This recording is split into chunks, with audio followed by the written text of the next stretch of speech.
زينب النفزاوية ملكة أغمات. تعد زينب النفزاوية شخصية تاريخية جد مشهورة في تاريخ أغمات، فهي شخصية سياسية ذات سيادتها.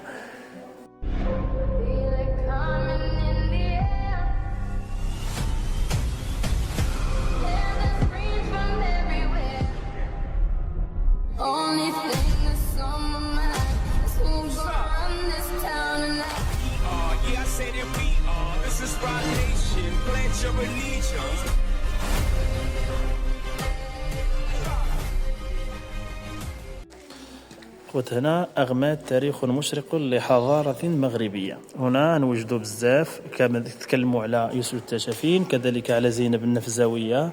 وهنا كما تنشوفوا على اليسر الأولى قراط مرابطي من الفضة القرن 6 هجري 12 ميلادي، وهذيك تنشوفوا على اليمين هي فلس مرابطي نفس القرن، وهذو اللي تنشوفوا هنايا في الوسط تعود قطع نقدية من فضة يحتمل أنها تعود لفترة المارينية. والتحت الوسط هنايا هذه وهذه وهذه وهذه تعود للفترة السعدية، وهذو اللي هنا تعود للفترة العلوية.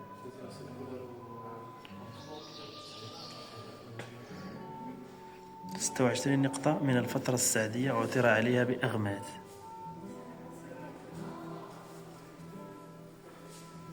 هنا كما كان يعني فاس، وكانت يعني إيغم، وكانت مريرت، وكانت وازغور وأغمات. المدن اللي تنهضر عليهم شي مرات أنهم كانوا قدام فترة الأذارسة، وكذلك ناكور بنو صالح، إمارة غانا، كلهم هنا مذكور. القبائل يعني الزيرية اللي هي هنايا، بن محمد ولا أحد طويلة.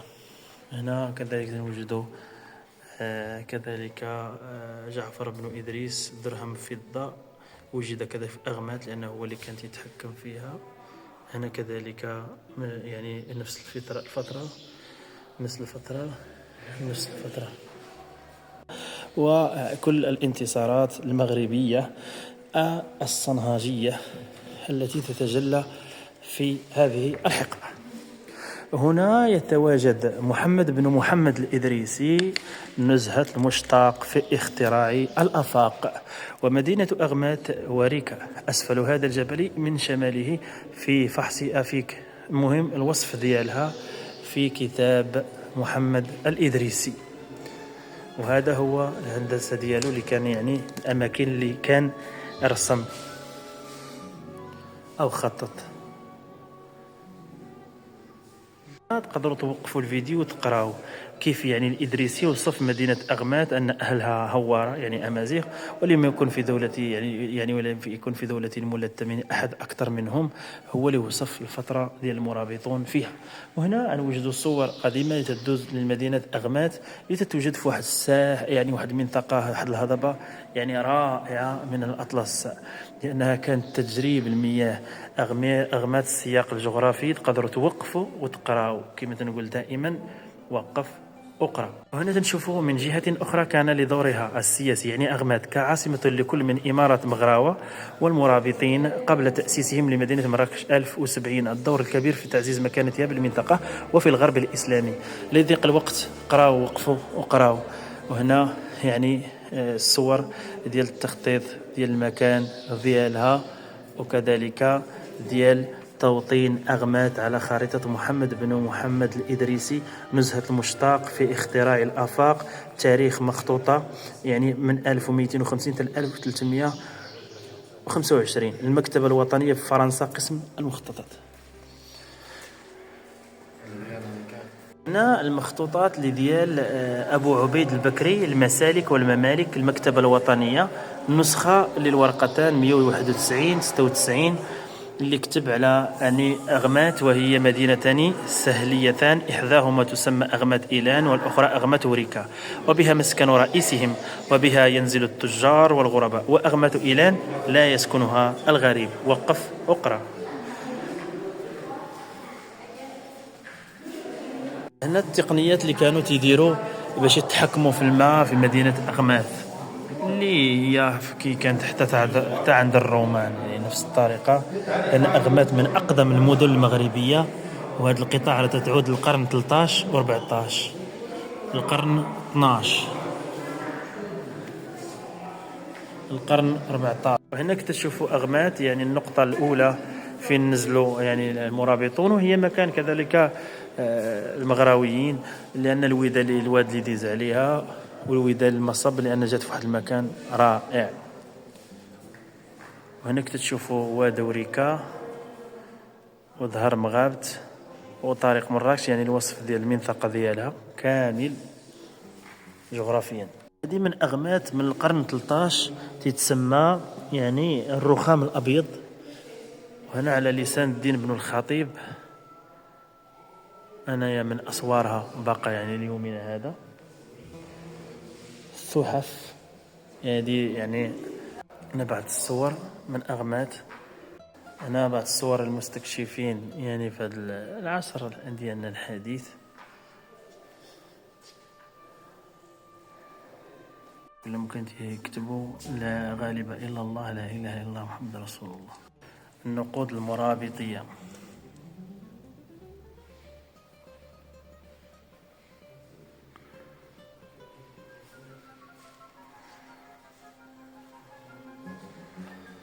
النقود المرابطية.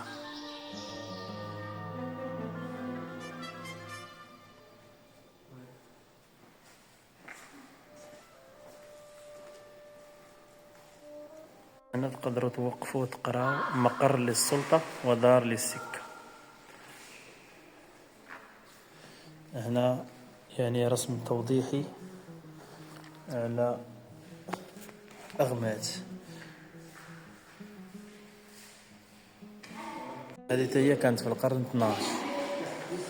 هنا تتكلموا على عبد الله بن بلغين، تنقول لي هنا عبد الله بن بلقين ملك غرناطة أسير أغمات. هو كي تقول لي بلغين وكي تقول بلقين. هو عبد الله بن بلغين آخر ملوك غرناطة، ولد سنة 1056 وعين في سن 8 ولي للعهد بعد وفاة أبيه بلغين سيف الدولة سنوات بعد ذلك. وعلى إثر وفاة جده باديس سنة 1073 نصب ملكا لغرناطة. وهو إذ وقفوا الفيديو وقراو حقاش كاين صداع بزاف.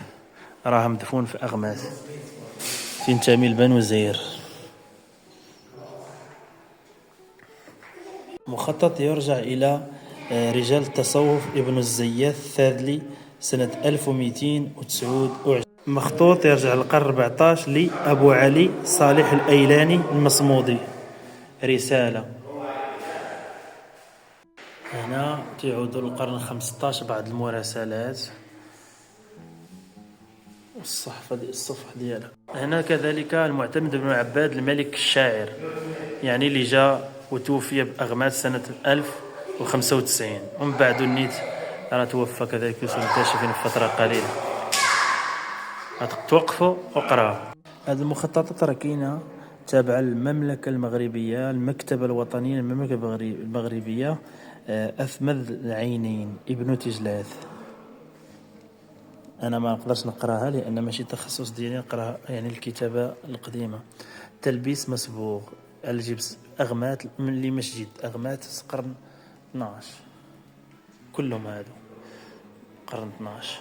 وجدوا في أغمات وجدوا القصر البديع في القرن 13. هادشي كامل 13 19 13 14 13. أدوات للنسيج القرن 13. هادشي كلها أدوات توجدت في أغماث كهاد العظم المنقوش ديال السمك، وبزاف ديال يعني قطع زجاجية. نوضحوا لكم فين كاينين باش تبان لكم الصورة واضحة. هنا في المتحف الوطني اللي كاين في القصر البديع اللي يتكلم على أغمات والمكتشفين وكل ما وجد فيها قطعة خزفية.